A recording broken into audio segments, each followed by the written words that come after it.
Bonjour tout le monde, donc aujourd'hui je vous retrouve pour une nouvelle vidéo qui est la chirurgie esthétique et les cosmétiques en Corée du Sud. Donc j'avais envie de changer de thème parce que je me suis pas trop foulée dernièrement sur les vidéos, donc je me suis dit il faudrait peut-être que je m'y mette un petit peu, ne serait-ce que pour la fin de l'année.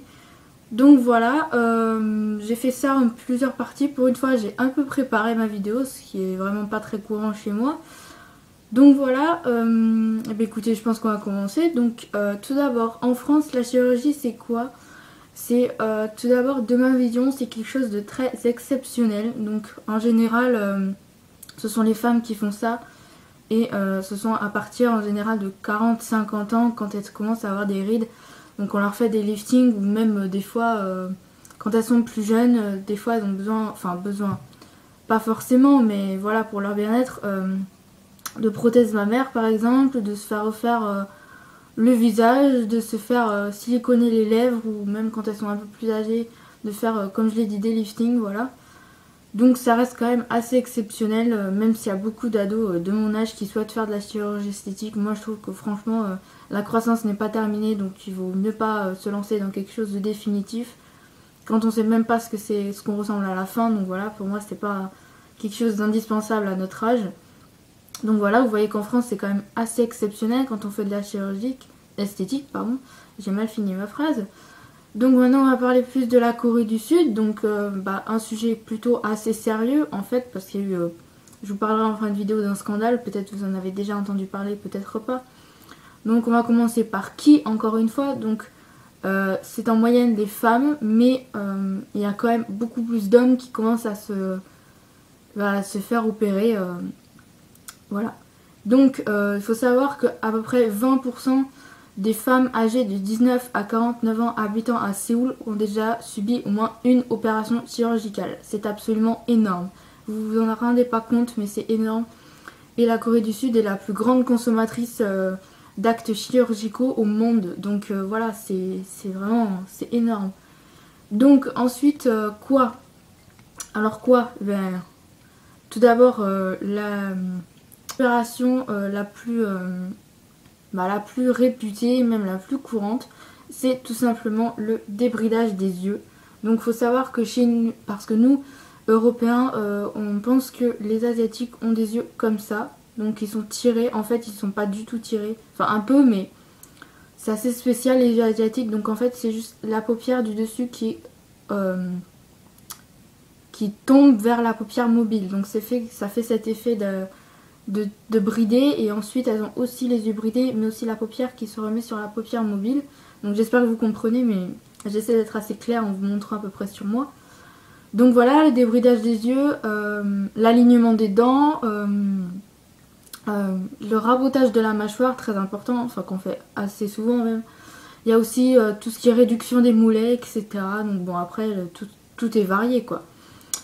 Donc pourquoi alors ça va être un sujet que je vais parler longtemps plus que les autres. Donc pourquoi? C'est tout simplement à cause de leurs origines mongoles.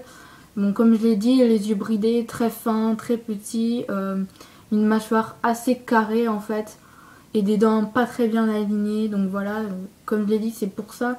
Mais aussi parce qu'en Corée du Sud, on a cette vision de la beauté qui est la réussite, c'est la beauté. Je vous cite des exemples. Pour avoir un travail, vous allez devoir être beau, pour la simple et bonne raison que quand vous allez postuler pour une entreprise ou passer un entretien d'embauche, ce qui va compter énormément, c'est votre apparence. Parce que vous allez être la vitrine humaine de l'entreprise. Donc il faut que, par exemple là-bas, si vous êtes beau, ben, votre entreprise va être bien aussi. Cette image de l'apparence est hyper importante là-bas. Donc voilà, il faut être beau pour réussir pour un travail. Ensuite, pour avoir un mari ou une femme, il faut être beau, etc. Et aussi, on a cette image des idoles qui sont très très belles, voire, enfin, même qui sont des idoles féminins ou masculins selon le genre. Mais voilà, ça veut dire qu'ils ont réussi leur rêve. Mais à quel prix ils ont réussi leur rêve, quoi. Donc, je vais pas passer 3 heures sur les idoles. J'y reviendrai en fin de vidéo. Donc voilà. Quand? Alors quand? Bah, comme je l'ai dit, plus c'est tôt, mieux c'est, en gros. Voilà, donc en général, c'est quand les étudiants ont eu leur diplôme en fin d'année, les parents, pour leur récompenser, leur font leur offre des opérations chirurgicales. Donc ça, je trouve ça assez excellent. C'est-à-dire que quand tu as fini ton diplôme, quand tu as fini tes études, on t'envoie te refaire la face. C'est absolument génial, cette perception de la chose. Donc voilà, moi je trouve que c'est assez drôle en fait. Mais voilà.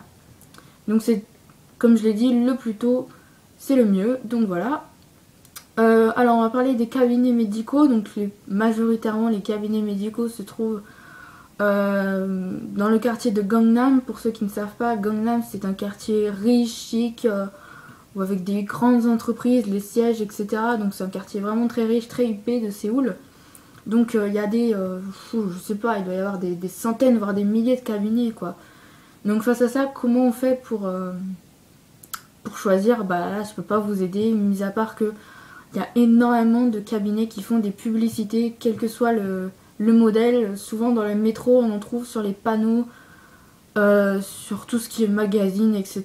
Ce qu'on ne trouve pas forcément en France. Donc on vous incite vraiment beaucoup à vous faire refaire le visage et même le corps entier.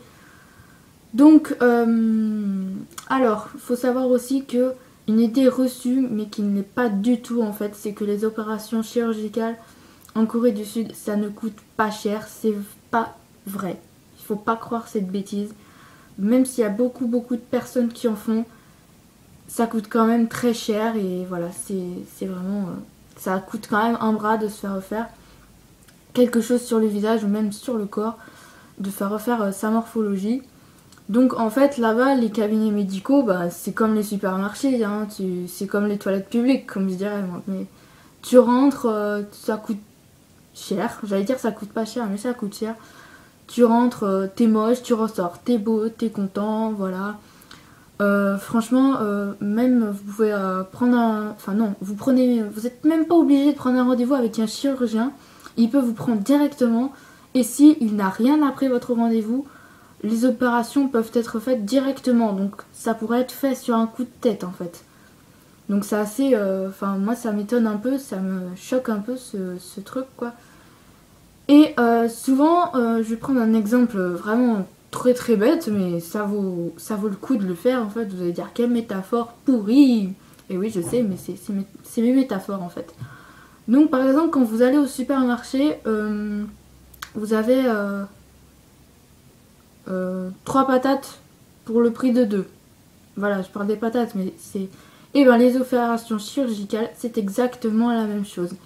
Si par exemple vous faites débrider les yeux et raboter la mâchoire, souvent le chirurgien vous propose une opération qui va vous faire gratuitement en plus quoi. Donc ça peut être n'importe quoi, je sais pas, l'alignement des dents ou selon vous. Enfin selon vous le chirurgien va définir qu'est-ce qu'il faudrait refaire ou pas. Donc c'est souvent 3 pour le prix de 2 et franchement c'est... Enfin voilà, on est dans un système là-bas qui... Enfin je sais pas, moi ça me choque un peu quand même, un minimum. Donc alors maintenant on va en venir aux idoles. Donc les idoles